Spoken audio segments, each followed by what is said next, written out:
Hello guys, কেমন আছো সবাই? আশা করি সবাই খুব ভালো আছো। র্যান্ডম ভিডিও চ্যানেলের মুভির এক্সপ্লেনেশন যে আজকের পর্বে আমরা একটা অসাধারণ জাপানি সিনেমা সম্পর্কে জানতে চলেছি, যে সিনেমাটির নাম হচ্ছে উই কুডেন্ট বিকাম অ্যাডাল্টস। এটার মানে হচ্ছে আমরা প্রাপ্তবয়স্ক হতে পারিনি, অন্তত মনের দিক দিয়ে, এটা আর কি বোঝানো হয়েছে এই টাইটেল দিয়ে। তো যাই হোক, সিনেমাটি রিলিজ পেয়েছিল 2021 সালে। সিনেমাটার IMDb রেটও অনেক ভালো, 10-এ প্রায় 7। মাই ড্রামা লিস্টে এটা রেটিং হচ্ছে 10-এ 8। আর এই সিনেমাটার ক্যাটাগরি হচ্ছে রোমান্স ড্রামা ক্যাটাগরি। আর এই সিনেমাতে আমরা দেখবো হচ্ছে যে তুমি যদি প্রতিষ্ঠিত হও লাইফে, অনেক টাকা পয়সারও মালিক হও, কিন্তু যখন তুমি প্রতিষ্ঠিত ছিলে না, তোমার লাইফের খারাপ দিন ছিল, সেই দিনের স্মৃতিগুলো তোমাকে আজীবন ভোগাবে। আর এটাই এই সিনেমাতে খুব সুন্দরভাবে ফুটিয়ে তোলা হয়েছে। তো বাড়তি কোনো কথা না বলে চলো আমরা স্টার্ট করি। তবে তার আগে যদি ব্রেক থাকে সেটা তুমি স্কিপ করে মূল ভিডিওতে যাবে, এবং স্কিপ করবে হচ্ছে ডিসক্রিপশনে যাবে, ডুরেশনে ক্লিক করে তারপর তুমি স্কিপ করে চলে যাবে। হ্যালো গাইস, তোমরা কি বোরিং ফিল করছো? কিছু ফান দরকার? সো আমরা আজকে এমন একটা অ্যাপ সম্পর্কে জানতে চলেছি যেটা মোস্ট ট্রাস্টেড বুক মেকার, এবং এখানে অনেক ফান রয়েছে, এর সাথে অনেক প্রাইজ জেতারও সুযোগ রয়েছে। এবং এখানে তুমি যে কোনো ম্যাচের লাইভ রেজাল্ট দেখতে পারবে, এবং ম্যাচ লাইভ দেখতে পারবে, এবং এর সাথে তুমি স্কোরও প্রেডিক্ট করতে পারবে। ফর এক্সাম্পল, কোন টিম জিতবে, কত রান করবে, কি স্কোর করবে। আর এখানে চান্স রয়েছে BMW কার জেতার, আইফোন, ল্যাপটপ, এছাড়া অনেক প্রাইজ রয়েছে। আর হ্যাঁ, PSG এবং সেরিয়ার কিন্তু স্পন্সর করেছে এই কোম্পানি, তো এখানে কোনো সন্দেহের কিছু নেই। আর তাছাড়া এখানে নতুন কিছু গেম এসেছে, যেমন ক্র্যাশ এবং নিউ চিকেন রোড গেম, যেখানে ইজিলি গেম খেলে জেতা পসিবল। আর এখানে রেজিস্ট্রেশনের জন্য আমাদের যে প্রোমো কোডটা রয়েছে, যেটা স্ক্রিনে দেখানো হয়েছে, এটা ইউজ করলে 12,000 টাকা পর্যন্ত তুমি ফি পেতে পারো। এর সাথে ফ্রি স্পিনও পাবে তুমি তোমার ফার্স্ট ডিপোজিটে, এবং তুমি ইজিলি এখান থেকে উইথড্র করতে পারবে পেটিএম, ব্যাংক, বিকাশ, ক্যাশ, রকেট এবং আদার ইজি মেথডে। তো আর দেরি না করে আমাদের যে পিন কমেন্ট রয়েছে সেখান থেকে তুমি যেতে পারো রেজিস্ট্রেশন করতে, এবং যে প্রোমো কোডটা দেওয়া রয়েছে সেটা ইউজ করে বোনাস জিততে পারো। তো সিনেমার শুরুতে আমাদের দেখানো হয় যে ঘড়ির কাঁটা উল্টো দিকে ঘুরছে, এবং সকল ঘটনা বর্তমান থেকে পেছন দিকে যাচ্ছে। আর হঠাৎই স্ক্রিনটা কালো হয়ে যায়, আর সেখানে লেখা ওঠে, আমার নাম হচ্ছে সাতো, বয়স 46 বছর, আর আমি পৃথিবীর একজন বোরিং মানুষ। আর তারপর আমাদের দেখানো হয় সাতো টোকিওর একটা রাস্তায় আনমনে হাঁটছিল, আর তখনই তার কানে তার গার্লফ্রেন্ডের পুরোনো দিনের কিছু কথা দূর থেকে ভেসে আসছিল। কথাটা ছিল অনেকটা এরকম যে বিয়ের শাদী বাচ্চা কাচ্চার মধ্যে অসাধারণ বলে কিছু নেই। আর এর সাথে আরো কথা হয় যে আমাদের আশেপাশের সবার বয়স বাড়ছে, কিন্তু আমার কাছে মনে হচ্ছে তোমার আর আমার বয়স বাড়ছে না, আমরা সেই আগের মতোই আছি। পৃথিবীর সকল জায়গায় সুন্দর মনে হয়, কিন্তু যদি তোমার ভালোবাসার মানুষটা তোমার পাশে থাকে। মানে এটা কোন একটা সময় সাতুরোর গার্লফ্রেন্ড তাকে বলেছিল। তো যাই হোক, ওকে আমরা সাতুর না বলে সাতুরো বলবো আর কি, কারণ মোটামুটি যারা এনিমে দেখে তাদের কাছে সাতুরো খুব জনপ্রিয় একটা নাম। তো যাই হোক, সাতুরোর গার্লফ্রেন্ডের কথাগুলো একসময় বাতাসে হারিয়ে যায়। আর টোকিওর এই জায়গাগুলোর সাথে সাতুরোর অনেক বছরের পুরনো স্মৃতি জড়িয়ে রয়েছে। তো এরপর সাতুরো করে কি একটা গলির মোড়ে এসে দাঁড়ায়, যেখানে 20 বছর আগে 1999 সালের শেষ দিনটায় এখানেই তার সাথে তার গার্লফ্রেন্ডের শেষ দেখা হয়েছিল, প্রথম গার্লফ্রেন্ডের। আর সাতুরো সেই কথা মনে করে একটা দীর্ঘ নিঃশ্বাস ফেলে এবং সেখান থেকে চলে যায়। আর তারপর ঘটনা এখান থেকে চলে যায় হচ্ছে 6 বছর আগে, 2015 সালে। মানে রানিং টাইমলাইনটা হচ্ছে 2021 সাল, 2015 সালে আর কি কাহিনী চলে গেল। এবং আমরা দেখতে পাই সাতুরো যে অফিসে জব করতো সেই কোম্পানির 30 বছর পূর্তি উপলক্ষে একটা অনুষ্ঠান হচ্ছে, এবং কোম্পানির চেয়ারম্যান সবার উদ্দেশ্যে ভাষণ দিচ্ছিল। কিন্তু ওইদিকে সাতুরোর কোনো খেয়াল নেই, সে তার নিজ মনে শুধুমাত্র ড্রিঙ্কসই করছিল। আর তখন একটা ব্যক্তি সাতুরোর কাছে আসে, যার নাম হচ্ছে সানাই, এবং সে টোকিওর অনেক বড় একটা ইয়াকুজা বা গ্যাংস্টার। আর সানাই করে কি সাতুরোর হাতে একটা কার্ড দেয়, আর সে সাতুরোকে বলে, আমি একটা ছোটখাটো ট্রান্সপোর্ট কোম্পানি শুরু করেছি, তোমার কোনো সাহায্য আসলে আমাকে অবশ্যই জানিও। তো এখানে আমরা বুঝতে পারি যে সাতুরোর সাথে তার পূর্ব পরিচিত ছিল, কিন্তু সাতুরো তাকে খালি একটা কথাই বলে, আপনার মধ্যে এখন আর অসাধারণ বলে কিছু নেই, আপনি এখন সাধারণই একজন। তো এই লোকটার সাথে ওর কি অতীত ছিল এটা আমরা একটু পরে জানতে পারবো। এবং সাতুরো প্রায় এই কথাটা বলতে থাকে যে আপনার মধ্যে অসাধারণ কিছু নেই, সময়টার মধ্যে অসাধারণ কিছু নেই। কেন এই কথাটা শুরু হয়েছে এটা আমরা ভবিষ্যতে জানতে পারবো আর কি, তবে এটা অবশ্যই অতীতের কথা। তো যাই হোক, ওর নাচ গান ভালো লাগছিল না, এই জন্য ওই হলরুম থেকে বের হচ্ছিল। আর তখন একটা মেয়ের সাথে হঠাৎ ওর ধাক্কা লাগে, আর সাতুরো তখন মেয়েটিকে সরি বলে, এবং দুজনের মধ্যে কিছুক্ষণ আলাপ হয়। আর মেয়েটি যখন জানতে পারে সাতুরো এই কোম্পানির অনেক বড় একটা পজিশনে জব করে এবং অনেক ধনী ব্যক্তি, এর সাথে একজন প্লেবয় টাইপের, তখন মেয়েটি একটু ইন্টারেস্টেড হয়। এবং এরপর সাতুরো যখন অফার দেয় যে আমার সাথে কি আমার বাড়িতে যাবে, মেয়েটি না করে না। আর তারপরের দৃশ্যে দেখা যায় সাতুরো আর ওই মেয়েটি সাতুরোর বাসায় চলে এসেছে, এবং সাতুরোর এই লাক্সারিয়াস ফ্ল্যাট দেখে মেয়েটি খুবই ইমপ্রেসড হয়ে যায়। আর এখান থেকে পুরো টোকিও শহর দেখা যায়, এবং মেয়েটি যখন টোকিও টাওয়ারের ছবি তুলতে যায় তখনই টোকিও টাওয়ারের আলোটি নিভিয়ে দেওয়া হয়। মানে নর্মালি একটা নির্দিষ্ট টাইমে রাত বেশি হয়ে গেলে এই ধরনের টাওয়ারগুলো আলো নিভিয়ে দেওয়া হয়। তো এই কারণে মেয়েটির মন খারাপ হয়ে যায়। তার উপর আরো খারাপ হয়েছে সাতুরোর এই লাক্সারিয়াস লাইফ দেখে, মানে ওর খুব আক্ষেপ হচ্ছে নিজের লাইফ নিয়ে। আর সে সাতুরোকে জিজ্ঞাসা করে, তুমি কি আগে থেকেই ধনী ছিলে, বা আগে থেকেই কখনো এরকম স্বপ্ন দেখতে যে এরকম একটা লাইফ তুমি পাবে? আর মেয়েটি তখন বলে, আমি জানি, কিন্তু আমি দেখতাম যে মানুষ ছোটবেলা থেকে যে স্বপ্ন দেখে সেই স্বপ্নগুলো স্বপ্নই থেকে যায়, কিন্তু তোমার স্বপ্নগুলো পূরণ হয়েছে। মানে মেয়েটির স্বপ্ন ছিল বড়লোক হওয়া আর কি। তো এরপর মেয়েটি এক বুক আক্ষেপ নিয়ে ঘুমিয়ে পড়ে, এবং সাতুরো তখন তার পাশে ল্যাপটপে বসে কাজ করছিল। তার দৈনন্দিন মেলগুলো চেক করছিল। আর কিছু সময় পরে সে তার ফোনটি নিয়ে আসে আর সে তার ফোনটি ফেসবুকে লগ ইন করে আর সে দেখতে পায় তার একজন এক্স গার্লফ্রেন্ড তাকে ফ্রেন্ড রিকোয়েস্ট পাঠিয়েছে। তো সে তার প্রোফাইলে ঢুকে এবং তার এক্স গার্লফ্রেন্ডের এখন 2টো বাচ্চা রয়েছে, হাজবেন্ডের সাথে ভালোই রয়েছে। তো যাই হোক, সাতরো যখন ওর এক্স গার্লফ্রেন্ডের পুরো প্রোফাইল চেক করছিল তখন সে আনমনেই বলে ওঠে, তোমার মধ্যে এখন আর অসাধারণ বলে কিছু নেই, তুমি এখন সাধারণই একজন। তো যাই হোক, এরপর ঘটনা চলে আসে আরো পেছনে, মানে এই এক্স গার্লফ্রেন্ডের সাথে যেদিন ব্রেকআপ হয়েছিল তার শেষ দিনে। আর জাপানে ওই দিন প্রচন্ড বৃষ্টি হচ্ছিল। তো সাতরো যখন বাইরে থেকে ফ্ল্যাটে ঢুকে তখন সে দেখে যে ওই কিয়োটো নামে মেয়েটা তার সামনে বসা রয়েছে, মানে যে মেয়েটার প্রোফাইল দেখলো মাত্র স্বামী সংসার রয়েছে। তো কিয়োটো খুবই রেগে রয়েছে, কিন্তু সাতরো ভেতরে ঢুকে কোনো কথা না বলে ফ্রিজ থেকে পানি বের করে খেতে থাকে আর তারপর তার রিডিং টেবিলের চেয়ারটায় বসে। বাট কিয়োটো চুপচাপ সোফায় বসেছিল। তো এখানে সাতরো পুরোনো একটা ডায়েরি ঘাটছিল আর তার মধ্যে অনেক পুরোনো একটা তাজমহলের ছবি সে দেখতে পায়। আর তখনই সাতরোর অতীতের কোনো একটা কথা মনে পড়ে যায়। বাট তখনই কিয়োটো তাকে পেছন থেকে বলে ওঠে, তুমি কোনো দিনই আমাকে বিয়ে করবে না, তাহলে আমি তোমার জন্য এতগুলো বছর কেন নষ্ট করলাম।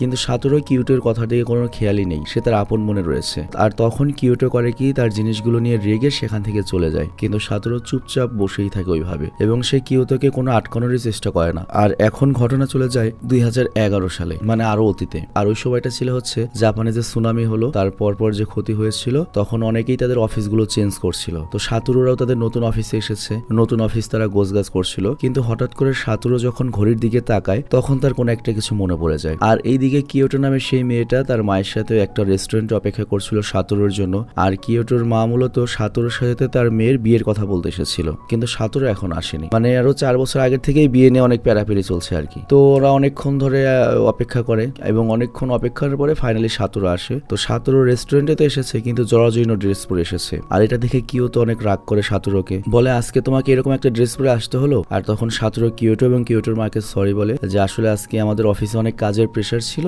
আমি ড্রেস চেঞ্জ করতে পারিনি। তো কিয়োটোর মা কথা বুঝতে পারে, তবে ওদের কথা বিয়ের কথা খুব বেশি দূর এগোয় না। এরই মধ্যে আবারও সাতোরুর আবার কল আসে এবং সে ফোন নিয়ে সেখান থেকে উঠে যায়, কথা বলতেই থাকে। ভেতরে যে মানুষ বসে রয়েছে এদিকে খেয়াল নেই। আর তাছাড়া সাতোরুকে এখনই অফিসের দিকে যেতে হবে, সে কাউকে কিছু না বলেই অফিসের দিকে হাঁটা শুরু করে। আর তখনই এখানে কিয়োটো আসে এবং কিয়োটো দৌড়িয়ে এসে বলে, তুমি এভাবে যেতে পারো না, আমার মা তোমার সাথে কথা বলতে এসেছে। তো সাতোরু এখানে কিয়োটোকে ইগনোর করছিল। তো কিয়োটো আবার রেগে যখন এখান থেকে চলে যেতে চায় তখন সাতোরু করে ওকে বাধা দেয় এবং কিয়োটোকে কোনোভাবে ম্যানেজ করে যে আগামীকাল ঠিক এই সময় আমরা আবারও একসাথে লাঞ্চ করব। আর এটা বলে সাতোরু এখান থেকে চলে যায়। আর কিয়োটো ওর দিকে দূর থেকে এক দৃষ্টিতে তাকিয়েছিল, মানে বুঝতেই পারছো এই কিয়োটো মেয়েটা অরিজিনালি সাতোরুকে অনেক ভালোবাসতো, কিন্তু সাতোরু নিজেই জানতো না ওর জীবনে কি চায়। তো যাই ঘটনা এখান থেকে আরো 3 বছর অতীতে চলে আসে 2008 সালে। আর সাতোরু তখন মোটামুটি গরিব, ছোট একটা কোম্পানিতে জয়েন করেছে এবং সে তার লাইফ আর ক্যারিয়ার নিয়ে অনেক বেশি ব্যস্ত ছিল। আর তার একই কোম্পানিতে সাতোরুর বেস্ট ফ্রেন্ড সুজাকাও চাকরি করত। কিন্তু সুজাকার একটা ছোট্ট ভুলের কারণে একদিন তার বস সুজাকাকে অপমান করে চাকরি থেকে বের করে দেয়। আর তারপর দুই বন্ধু অফিসের শেষবারের মতো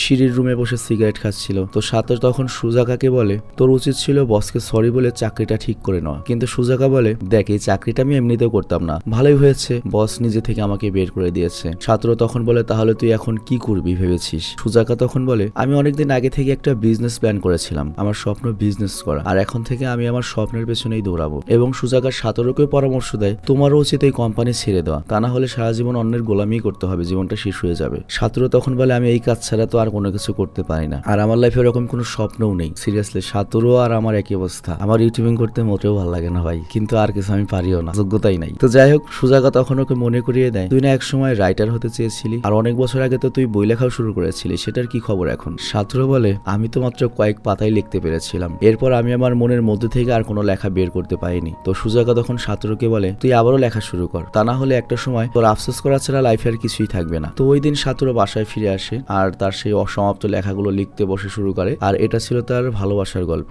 যে মেয়েটিকেও পৃথিবীর সবচেয়ে বেশি ভালোবাসতো। তবে ওই সময় যে সাতোরু ছিল সেই সাতোরুর সাথে এই সাতোরুর কোনো মিল নেই এবং ওই ফিলিংসটাও নেই। জাস্ট মনে আছে ওকে ভালোবাসতো, কিন্তু সেই ফিলিংসটা নেই। জাস্ট ইমাজিন করো, আমার বয়স এখন 35 তো আমি 14 বছর বয়সে যে মেয়েটির জন্য কান্নাকাটি করছি, ওই ফিলটা কি আমি এখন পাবো? এরকম একটা ব্যাপার। তো সাতোরু এখানে খুব বেশি একটা কিছু লিখতে পারে না, কিন্তু তার পুরনো স্মৃতি মনে করে তার চোখগুলো টলটল করে। আর সে শুধু একটা কথাই বলে, আমি পুরনো সাতোরুকে অনেক মিস করি। আর এখান থেকে ঘটনা চলে আসে আরো অনেক বছর পেছনে, মানে 2000 সালে, মানে আমাদের 2021 সালের সাতোরু কিন্তু ধনী, কিন্তু এই সাতোরুর পুরো লাইফটা আমরা অতীতে গিয়ে দেখছি আর কি, হয়তো বুঝতে পেরেছো। তো 2000 সালে সাতোরু মাত্র পড়ালেখা শেষ করেছে আর সে সারাদিন বন্ধুদের নিয়ে আড্ডা করে বেড়ায়। আর আজও তার বন্ধুদের সাথে সে একটা নাইট ক্লাব এসেছে, খুবই মজার জায়গা, বুঝতেই পারছো। তো সাতোরু তখন চোখ যায় ওই ক্লাবের একটা মেয়ের দিকে, আর ওই মেয়েটির নাম ছিল হচ্ছে জুরি, আর সে বারটেন্ডারের কাজ করে। তো ক্লাবে ডিজে চলছিল, আর সেখানে হাজির হয় শহরের অনেক বড় একটা গ্যাংস্টার। আর এই লোকটা হচ্ছে ওই যে সিনেমার শুরুতে যে গ্যাংস্টার ছিল যার নাম হচ্ছে সানাই, সেই গ্যাংস্টার। ওই সময় লোকটি খুবই ধনী ছিল, খুব ক্ষমতা ছিল, কিন্তু 2015 সালে কিন্তু আমরা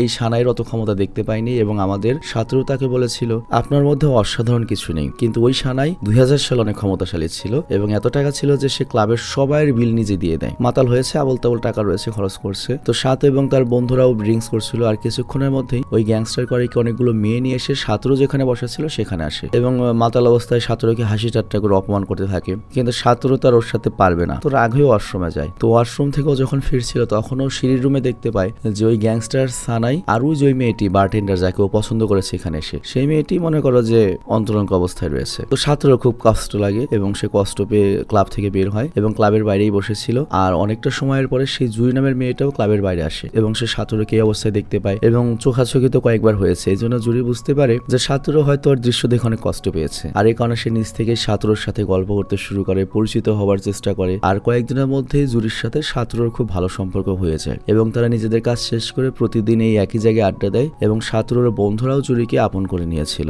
এবং একসাথে অনেক মজা করে। কিন্তু একদিন জুরি অতিরিক্ত ড্রিঙ্কস করার ফলে ক্লাবে মনে করে যে সেন্সলেস হয়ে পড়ে, আর তখন সবাই ছাত্রকে রিকোয়েস্ট করে জুরিকর বাড়ি পর্যন্ত পৌঁছে দিয়ে আয়। তো গভীর রাতে ছাত্র করে কি জুরিকে নিয়ে বাসায় রওনা হয়, কিন্তু জুরি পথের মধ্যে অনেক পাগলামি করছিল, কিন্তু একটা মাতালের পাগলামি মনে করে অনেক মজার হয়। তো ছাত্রের ব্যাপারটা অনেক মজা লাগছিল, এবং এক পর্যায়ে জুরি করে কি ছাত্রকে প্রপোজ করে বসে এবং ভালোবাসার কথা জানায়। আর ছাত্রও আনমনে কেমন যেন এই ভালোবাসার ব্যাপারটা মেনে নেয় সবকিছু জানা সত্ত্বেও, এবং তারা দুজনে মিলে জুরির বাসায় চলে আসে, এবং আজকে পুরোটা রাত তারা একসাথে কাটাবে, রাশিয়া ইউক্রেন যুদ্ধ করবে। কিন্তু হঠাৎ করেই জুরির ফোনটা বাজতে শুরু করে, এবং আমরা এখানে দেখতে পাই জুরি ওই ফোনটা রিসিভ করতে সাহসই পাচ্ছিল না বা রিসিভ করতেই চাচ্ছিল না, কিন্তু তারপরেও একটা সময় ভয়ে ওকে ফোনটা রিসিভ করতে হয়। আর ফোনের ও পাশে থাকা লোকটা জুরিকে কিছু কথা বলে, যেটার উত্তরে জুরি শুধু তাকে হ্যাঁ হ্যাঁই বলে এবং বলে ঠিক আছে পাঠিয়ে দাও। আর জুরি তারপরে এক বুক হতাশা নিয়ে সাতরোকে বলে আমাকে কাজ করতে হবে। সাতরো বলে এত রাতে তোমাকে আবার কোথায় কাজ করতে যাবে, এত রাত্রে বাড়ি যেতে হবে তোমাকে। জুরি কিছুক্ষণ চুপ করে থাকে, আর তারপর সে সাতরোকে বলে না আমার কাজটা এখানেই। তো সাতরো বলে এটা আবার কেমন কাজ। কিন্তু তখন জুরি সাতরোকে বলে এই বাসাটা আসলে ওই গ্যাংস্টার সানাই আমাকে দিয়েছিল,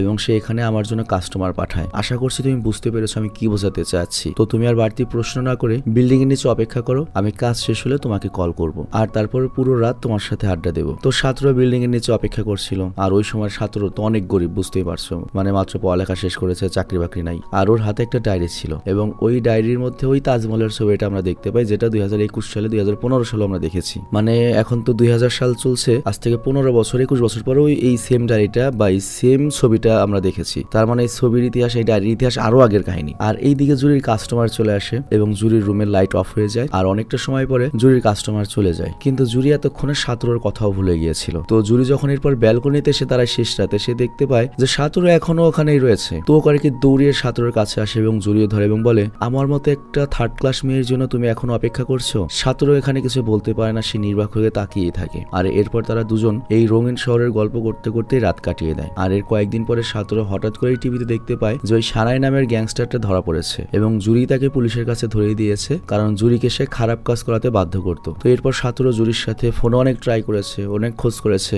কিন্তু কোনোদিন আর জুরিকে খুঁজে পায়নি। আর তারপর সাতরো আবার একটা গভীর ডিপ্রেশনে চলে যায়। কিন্তু এখান থেকে ঘটনার সামনে না গিয়ে যায় হচ্ছে আরো এক বছর আগে 1999 সালের শেষ দিনটাতে। আর তখন সাতরো তার গার্লফ্রেন্ডের সাথে নিউ ইয়ার উপভোগ করছিল, আর এই মেয়েটাই ছিল সাতরোর প্রথম ভালোবাসা। তো এই মেয়েটার নাম ছিল হচ্ছে কাউরি। তো সাতরো কাউরিকে বলে আমরা তো এইভাবে অনেক বছর পার করলাম, এখন মনে হয় আমাদের বিয়ে করে সংসার করা উচিত, তোমার আমার পরিবারের সাথে কথা বলা উচিত। তো কাউরি নামের যার প্রথম গার্লফ্রেন্ড ছিল সে কিছুক্ষণ চুপচাপ শুয়ে থাকে, আর তারপর সাতরোকে উত্তর দেয় দেখো বিয়ে, বাচ্চা কাচ্চা, পরিবার এগুলো খুব সাধারণ বিষয়, এগুলোর মধ্যে অসাধারণ বলে কিছু নেই। তো সাতরো তখন কিছুটা আক্ষেপ নিয়ে বলে তুমি হয়তো ঠিকই বলেছো, কিন্তু আমরা বুঝতে পারি সাতরো মনে মনে অনেক কষ্ট পেয়েছে। তা তো তোমরা কি বুঝতে পেরেছো সাতরো এই ডায়লগটা কই থেকে পেয়েছে, যে তোমার মধ্যে এখন অসাধারণ বলে কিছু নেই। তো যাই হোক, পরের দিন সুন্দর একটা শীতের সকাল, ওরা দুজনে পাশাপাশি হাঁটছিল, আর এরপর গলির মোড়ে তারা দুজনে এসে দাঁড়ায়। আর এই মোড়টিকে আমরা মুভির শুরুতে দেখেছিলাম, আর এখান থেকে তাদের দুজনের জীবনের চলার পথ দুটো আলাদা হয়ে গিয়েছিল। এর কারণটা হচ্ছে কাউরি কখনোই বিয়ে করতে চাইতো না, কারণ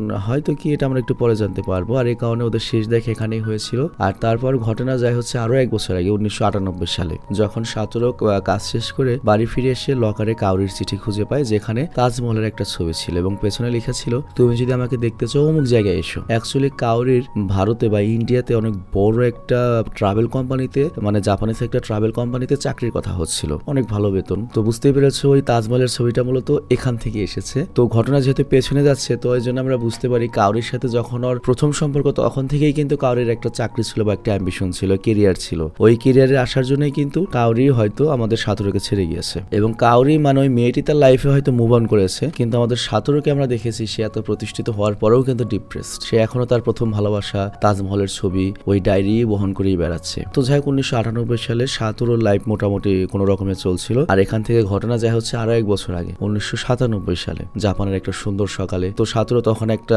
দোকানে কাজ করতো এবং কাজ শেষে বসের সাথেই থাকতো অফিস রুমে। তো ঘুম থেকে ওঠার পরেই সাতোরু তার পেজারে কাউরির দিয়ে একটা মেসেজ দেখতে পায়। মানে যখন মোবাইল ফোন ছিল না, একটা সময় শুধুমাত্র SMS আদান প্রদানের জন্য এক ধরনের মেশিন ছিল যেটাকে পেজার বলা হয়ে থাকে, ওটা আমরা দেখতে পাইনি, মানে ওই সময় আমাদের দেশে ওই প্রযুক্তি আসেইনি আর কি। তো যাই হোক ও সাথে সাথেই নিজে গিয়ে কাউরিকে কল দেয় এবং কাউরি বলে আজকে পুরো দিনটা সে সাতোরুর সাথে কাটাতে চায় এবং দুজনে একসাথে ডেটে যেতে চায়। কিন্তু আজকে সাতোরুর কাজের ছিল অনেক প্রেশার। কিন্তু কাউরি যখন সাতোরুকে বলে যে আজকে পুরো দিন ঘোরার জন্য একটা গাড়ি ভাড়া নিয়েছি, তখন সাতোরু চুপ হয়ে যায়। কিন্তু ওদের দুজনের কথাগুলো সাতোরুর বস উপর থেকে শুনছিল। তো সাতোরু যখন অফিসে ঢোকে, সাতোরু কিছু বলার আগেই বস উল্টো বলে, এই বেটা তোর কাজ পরেও করতে পারবি, যা আজকে কাউরিকে সময় দে, মেয়েটা অনেক আশা করে বসে রয়েছে, এদিকটা আমি সামলে নেবো, তাড়াতাড়ি যা, গাড়িটা ভাড়া করেছে, একটা ব্যাপার আছে না, যা। তো এরপর সাতোরু খুশি হয়ে করে কি কাউরির ভাড়া করা গাড়িটি নিয়ে বেরিয়ে পড়ে অজানা উদ্দেশ্যে। আর এই দিনটার জন্য তারা দুজন অনেকদিন ধরে অপেক্ষা করছিল। তো এখানে তারা রেডিওতে গান শুনছিল এবং চিল করছিল এবং কাউরি একের পর এক গান চেঞ্জই করে চলছিল। আর গাড়িটাও ছুটছিল শহর থেকে অনেক দূরে অজানার উদ্দেশ্যে। তো গাড়ি চলতে চলতে একটা সময় রাত হয়ে যায়। আর তখনই সাতোরু হঠাৎ করে কাউরিকে বলে, আমার দেশ বিদেশে ঘুরতে যাওয়ার অনেক ইচ্ছা। আর তখন কাউরির উত্তরে বলেছিল সাতোরুকে, পৃথিবীর অনেক দেশ ঘোরার দরকার নেই, কিন্তু পৃথিবীর সকল জায়গায় সুন্দর হবে যদি তোমার পাশে তোমার ভালোবাসা মানুষ থাকে। আর সিনেমার শুরুতে কিন্তু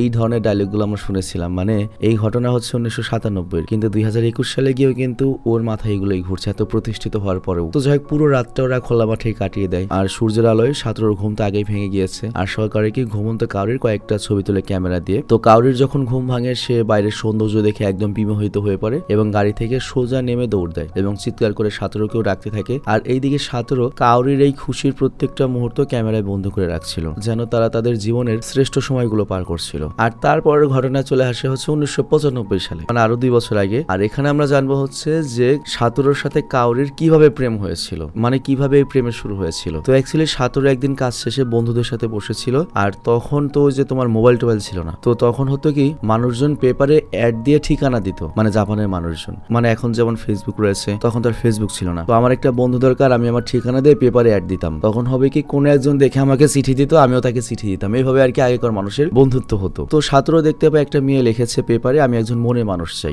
যার প্রিয় সিঙ্গার এবং আমার প্রিয় সিঙ্গার একই হবে, এবং সে তার প্রিয় সিঙ্গারের নামও লিখেছিল। আর ওই নামটা যখন সাতোরুর বন্ধু পড়ে তখন সাতোরু কিছুটা চমকে যায়। আর সাতোরুর বন্ধু সাতোরুকে জিজ্ঞাসা করে, আচ্ছা তোর কি এই সিঙ্গারটা প্রিয়? আর সাতোরু মাথা নেড়ে উত্তর দেয় হ্যাঁ। আর তারপর সাতোরু বন্ধু করে কি পেপারে ওই পেজটা ছিঁড়ে ফেলে এবং সাতোরুকে দিয়ে দেয় যে মেয়েটারে চিঠি দিস। তো সাতোরু যখন বাসায় ফিরে অনেকক্ষণ ভাবে, আর তারপর একটা সাদা কাগজ নিয়ে ওই মেয়েটার জন্য চিঠি লিখতে থাকে। আর এরপর একদিন বিকেলবেলা সাতোরু যখন কাজ থেকে বাড়ি ফিরে আসে, তখন তার লেটার বক্সের মধ্যে সে একটা চিঠি খুঁজে পায়, যেটা রঙিন খামের চিঠি। তো সাতোরু দৌড় উপরে চলে আসে, চিঠির খামটা খোলে এবং এখানে দেখা যায় মেয়েটি পরম মমতা নিয়ে নিজ হাতেই এই চিঠিটা মানে খামটা বানিয়েছে। আগেকার কিন্তু একটা সিস্টেম ছিল, একটা হচ্ছে তুমি যদি সরকারি খাম কিনতে তাহলে আলাদা কোনো টাকা খরচ হতো না, কিন্তু তুমি যদি নিজের পছন্দ মতো খামে দাও তাহলে আলাদা একটা স্টিকার লাগিয়ে দিতে হবে। মানে তোমরা চিঠির যুগগুলো পাওনি, কিন্তু আমি একটুর জন্য পেয়েছিলাম আর কি। আমার আব্বুর সাথে আমি চিঠিতে লেখালেখি করেছি ছোটবেলায়, মানে আমার আব্বু আর কি ঢাকায় থাকতো, আমরা গ্রামে থাকতাম। তো যাই হোক সাতোরু খুব সাবধানে চিঠিটা খোলে এবং খুবই খুশি হয়ে যায়, সাথে সাথে ফিরতি চিঠি লিখতে বসে।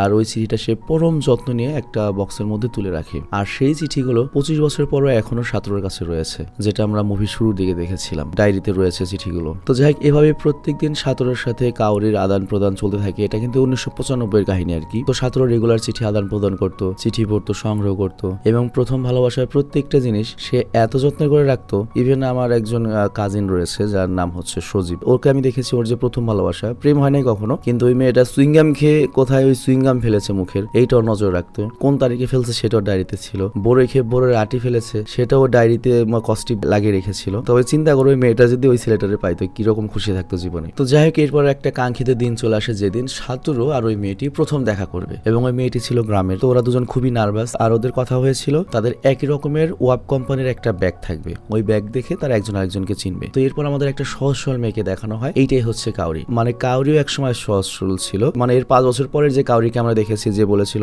বিয়ে শাদীর মধ্যে অসাধারণ বলে কিছু নেই, মানে এই কাউরি কিন্তু 5 বছর পরে ডেঞ্জারাস চেঞ্জ হয়ে গিয়েছিল। তো যাই হোক 95 সালের কাউরি তো অনেক ভালো ছিল, দুজনে একে অপর দিকে তাকিয়ে থাকে, মানে চিঠিতে তো অনেক কথা বলেছে কিন্তু সামনাসামনি তো ভালোবাসা কথা বলতে পারছে না, মানে ব্যাপারটা এরকম না, মেসেঞ্জার অনেক সুন্দর কথা বলা যায়, বাস্তবে গেলে তো কথা বলা যায় না, খুবই নার্ভাস দুজনে। আর তারপর তারা দুজন মিলে একটা কফি শপে চলে আসে এবং সাতরও কল্পনায় কাউরিকে নিয়ে যেরকম ভেবেছিল কাউরি তার থেকেও মনে করো বাস্তবে বেশি সুন্দরী। তো এরা দুজন কফি অর্ডার করে কিন্তু কেউ কারোর সাথে লজ্জায় কথা বলতে পারছে না। তো এই জন্য সাতরও কিছুটা সেদে সেদেই কাউরিকে নানান প্রশ্ন করতে থাকে এবং সাতর এবং কাউরি দুজনেই লজ্জায় পেয়ে উত্তরগুলো দিচ্ছিল। তবে এখানে আমরা স্পষ্ট দেখতে পাই লজ্জায় কেউ কারো দিকে তাকাতে পারছে না। তবে এই ধরনের এক্সপিরিয়েন্স লাইফে আমি কখনো পাই নাই সিরিয়াসলি, কারণ অল্প বয়সে আমি যাদেরকে পছন্দ করতাম তাদেরকে আমি অফারই দিতাম না, আমি জানতাম রিজেক্ট হবে আর আমার ওয়েট নষ্ট হবে, কিন্তু বড় হয়ে যে অফারগুলো করেছি ওগুলো প্রেমই হয় নাই। আর তোমাদের ভাবি এটা তো ম্যাচুইড হওয়ার পরে 32 বছর বয়সে দেখা রয়েছে, তখন আর লজ্জা পাম কি। তবে তোমাদের অভিজ্ঞতা তোমরা জানাও আর কি। তো যাই হোক এখানে কাউরি সাতরিকে জিজ্ঞাসা করে তোমার কেমন জীবন পছন্দ, সাতরে বলে আমার খুব সাধারণ আর সাদামাটা জীবন পছন্দ। কাউরিও তখন সাতরিকে বলে আমারও খুব সাধারণ সাদামাটা জীবন পছন্দ।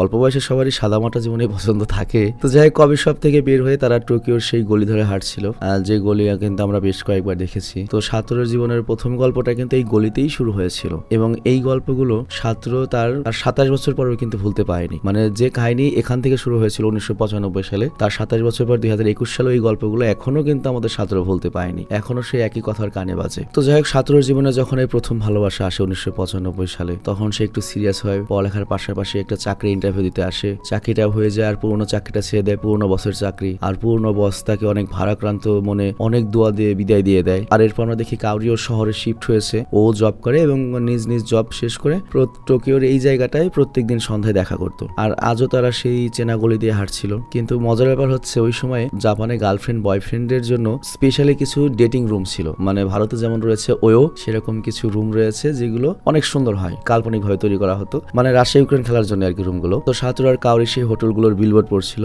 এবং খরচ দেখছিল। আর তারপর একটা হোটেলের সামনে এসে দেখতে পায় যে এইটার খরচ অনেকটাই কম, কিন্তু কেউ কাউকে বলতে পারছে না যে রুমে যাবে, কিন্তু কাউরি হঠাৎ করে রুমগুলো দেখতে চায়। আর এরপর তারা দুজনে সংকোচ ভরা মন নিয়ে একটা রুম ভাড়া নেয় আর ভাড়ার টাকাটা তারা দুজনেই শেয়ার করে। আর দেখতে পাচ্ছ রুমটা অন্যরকম, ওরাও মনোযোগ দিয়ে দেখছিল। আর তারপর দুজন গল্প করে পুরো সময়টা এখানে কাটিয়ে দেয়। কিন্তু বুঝতে হবে এটা 1995 সাল, ওই সময় আর কি ওরা এত আপডেট হয় নাই যে রাশিয়া ইউক্রেনে যাবে ফার্স্ট ডেটিং। তো এখানেই অতীতে যাওয়ার গল্প শেষ হয়ে যায়। আর তারপর কাহিনী চলে আসে হচ্ছে 2021 সালে, মানে বর্তমান সময়। কিন্তু বর্তমান সময় আমরা সাতরকে যে ডিপ্রেস দেখি এর পুরো অতীত পুরো কাহিনী কিন্তু আমরা জেনে আসলাম এতক্ষণ। তো সাতর নিজেই কিন্তু এখন অনেক বড় একটা কোম্পানির মালিক, তার টাকা পয়সারও কোনো অভাব নেই। তো সাতর একদিন যখন ড্রিঙ্কস করে রাতের বেলা বার থেকে বের হয় তখন সে দেখতে পায় দূরে একজন ব্যক্তিকে ঘাট ধাক্কা দিয়ে একটা বার থেকে বের করে দেওয়া হচ্ছে। তো সাতর যখন ওই ব্যক্তিটার কাছে যায় ওই ব্যক্তিটির মুখ দেখেও খুব চমকে যায়। এটাই ছিল হচ্ছে সাতরের জীবনের সেই বন্ধু, ওই যে সাজাকা নাকি কি নাম, যে ফুড কোম্পানিতে জব করতো, ওই যে স্বপ্নের জন্য চাকরি ছেড়ে দিল। তো ওকে দেখে সাতর চিনতে পারে এবং মাস্কটা খুলে, আর লোকটাও তখন সাতরকে চিনতে পারে। আর তারপর দুই বন্ধু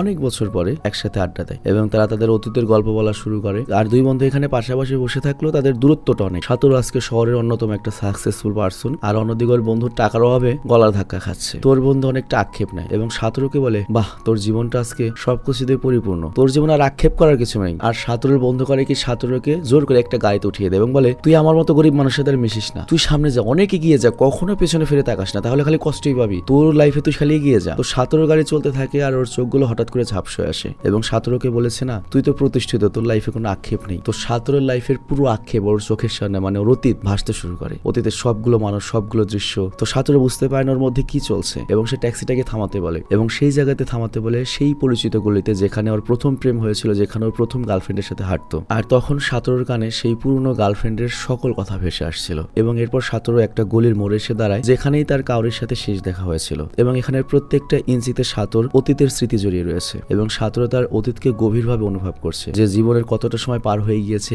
এই গলিতে, কিন্তু তখন টাকা ছিল না, জীবনটা রঙিন ছিল, আর আজকে টাকা আছে, কত কিছু আছে, জীবন সাদা কালো। আর এরপর সাতর করে কি পাগলের মতো দৌড়াতে শুরু করে, মানে একবারে পাগলের মতো। এবং তখন ওর চোখের সামনে ওর পুরো লাইফের হিস্ট্রি, পুরো ভালো লাগার মুহূর্ত, খারাপ লাগার মুহূর্ত সবগুলো ভেসে উঠতে শুরু করে এবং সাতর যখন দৌড়াচ্ছিল ওর দুই চোখ দিয়ে পানি পড়ছে, তার জীবনের 25 বছরের গল্পটা যেন সে নিজের চোখের সামনে দেখতে পাচ্ছে। আর এখান থেকেই হঠাৎ করে স্ক্রিনটা কালো হয়ে যায় আর আমরা ক্লান্ত সাতরকে দেখতে পাই যে অনেকটা পথ দৌড়ে একটা জায়গায় এসেছে এবং সে এক দৃষ্টিতে তাকিয়ে আছে একটা জায়গার দিকে এবং সাতরের চোখ দুটিও পানিতে ছলছল করছিল এবং এইটাই সেই জায়গা যেখানে কারোর সাথে সে প্রথম দেখা করেছিল। তো এখানে সাতরও আজ তার অতীতকে যেন দেখতে পাচ্ছে নিজের চোখে চোখের সামনে নিজের প্রথম ভালোবাসার গল্পটা কিভাবে তার পুরো জীবনটাকে থেকেই সুখ কেড়ে নিয়েছে, এবং ওই ভালোবাসার গল্প তাকে প্লে বয় বানিয়ে দিয়েছে। এত কিছু থাকার পরেও তার ভেতর থেকে সুখ কেড়ে নিয়েছে। তো সাতোরও সিদ্ধান্ত নেয় তাকে মুভ অন করতে হবে। তো সাতোরের পরে সেই জায়গার দিকে তাকিয়ে থাকে, কাঁদে, এবং তারপর সাতোরও কাঁদো গলায় ওর এক্স গার্লফ্রেন্ড, প্রথম গার্লফ্রেন্ডের কথা মনে করে বলে, কাউরি, তোমার মধ্যেও আজকে অসাধারণ কিছু নেই, তুমিও সাধারণ একজন। মানে সাতোরও কাউরির চেয়ে অনেক বেশি প্রতিষ্ঠিত, বা ওর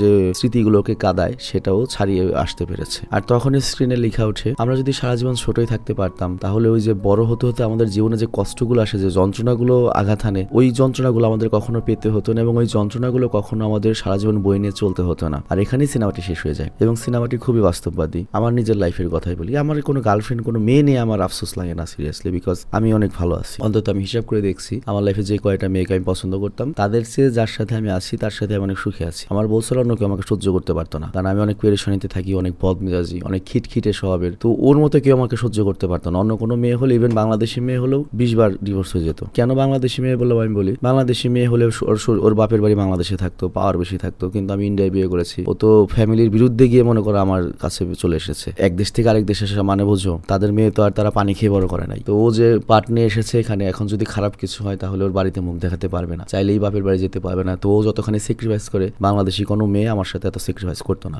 এবং বিশ্বাস করো, আমি খুবই ভালো মানুষ, কিন্তু আমার মেন্টাল কিছু ডিসঅর্ডার আছে। সেটা হচ্ছে, মনে করো যে আমার ব্রেনের উপর আমার কন্ট্রোল খুব কম। এটা একদিনে হয় নাই। তো এটা সাতোরের মতো আমারও একটা বিশাল ব্যাক স্টোরি রয়েছে। আমার ফুল ব্যাক স্টোরি, ফুল হিস্ট্রি যদি বলি, এতে আমার অনেক অসম্মান হবে, আমার অনেক, মনে করো যে কি বলবো, আমার নিজেকে ছোট করা হবে। এবং পুরোনো হিস্ট্রি অবশ্যই মনে পড়ে। মনে করো এরকম একটা কথা মনে পড়ে, আমার আব্বুর লাস্টে যখন লিভার ক্যান্সার হয়, ওনার 2007-এ প্যারালাইজড হয়েছিল। 2015 সাল পর্যন্ত ওনাকে চিকিৎসা করাতে মিনিমাম 25-30 লাখ টাকা খরচ হয়েছে। মানে আমাদের লিকুইড মানি সব শেষ। তো আগে তো প্যারালাইজ, তারপর শেষকালে এসে কি হয়, লিভার ক্যান্সার। কি বলা হলো, 25 লাখ টাকা হলে হয়তো তার চিকিৎসা করানো যেতে পারে, কিন্তু গ্যারান্টি নেই। তোমার ইন্ডিয়া নিয়ে হয়তো লিভার ট্রান্সপ্লান্ট করা যেতে পারে। তখন আমাদের লিকুইড মানি নাই। আমাদের একটা ছিল হচ্ছে, ধরো ইউনিক জাম করে আমাদের একটা বাড়ি আছে, ওই বাড়িটা সেল করা। ওই বাড়ি সেল করলে অনেক টাকা হবে। আমার আব্বু বললো, না, অনেক টাকা খরচ হয়েছে, আমি তোদের সর্বশান্ত করতে পারবো না। আমার বেঁচে থাকলেও আমার 58 বছর হয়ে গেছে, আমি তোদের ওরকম আর প্রপার্টি করে দিতে পারবো না, তোরা পথে বসে যাবি। আমি যদি বেঁচে থাকি, তোরা যদি পথে পড়স, তারা লাভ কি? বাবা হয়তো এটা করতে পারে। উনি বললো, আমি আর চিকিৎসা করাবো না, বাড়ি চলে। তার 1 মাস পর আব্বু মারা গিয়েছে।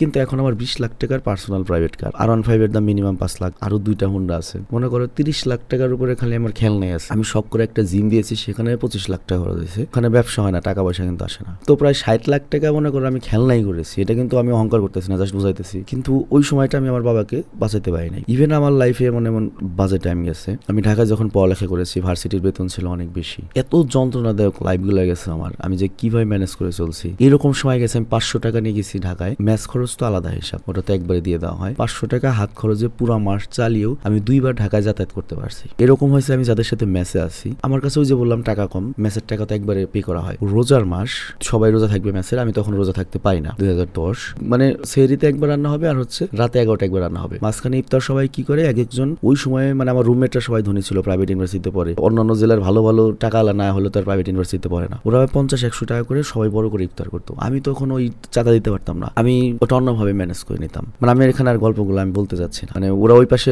রুমে সবাই ভিআইপি ইফতার করছে, আমি এই পাশে মনে করো যে করছে, এবং আমার কাছে বাড়তি ছিল না, মানে টাকাও ছিল না যে আমি বাকি কোনো কিছু ম্যানেজ করে চলবো। এটা জাস্ট একটা স্টোরি। আমার বাচ্চারাও এটা কখনো যাবে না, ওরা তো এসে প্রতিপত্তি দেখবে। কিন্তু প্রত্যেকটা মানুষ, যেমন আমি, এবং এই যে আমি এখন প্রতিষ্ঠিত, আমাকে লোকাল অনেক মানুষ হিংসা করে। কিন্তু প্রতিষ্ঠিত হওয়ার আগে আমি কি কি করেছি, প্রতিষ্ঠিত হওয়ার জন্য আমি কি কি কষ্ট করেছি, আমি কি কি কোয়ালিফিকেশন অর্জন করেছিলাম, এগুলো কারো কোনো কিন্তু আইডিয়া নাই, কিংবা তারা ওইটা করে নাই। এছাড়া আমার রানিং যে ডিপ্রেসডের ব্যাপারটা, আমারও ঠিক এরকম পুরনো অনেক স্মৃতি মনে পড়ে, এবং আমি সুস্থ মানুষের ডিপ্রেসড হয়ে যাই। ইভেন আজকে ভয়েস দিচ্ছে, আমি নিজে এখনো ডিপ্রেসড, কাজ করতেই মন চায় না সব মিলিয়ে। তো এই সিনেমাটা খুবই রিলেটেড। তবে আমি এখনো প্রতিষ্ঠিত হয় না। যদি আমি সেই লেভেলের প্রতিষ্ঠিত কখন হতে পারি, আমার লাইফের ফুল গল্প আমি বলবো। মানে র্যান্ডম ভিডিও চ্যানেল থেকে যেদিন আমার বিদায় আসবে, সেদিন আমি আমার গল্পটা বলে, তারপর আমার ফুল লাইফের গল্প বলে আমি তো বিদায় নেব। এবং আমি বিশ্বাস করি তোমরা অনেকে ইন্সপায়ার হবে, কারণ আমার লাইফে পুরো সিনেম্যাটিক, ফুল সিনেম্যাটিক আমার লাইফ। তো যাই হোক, আমি বিদায় নিচ্ছি। ভালো থেকো, সুস্থ থেকো, টেক কেয়ার, বাই।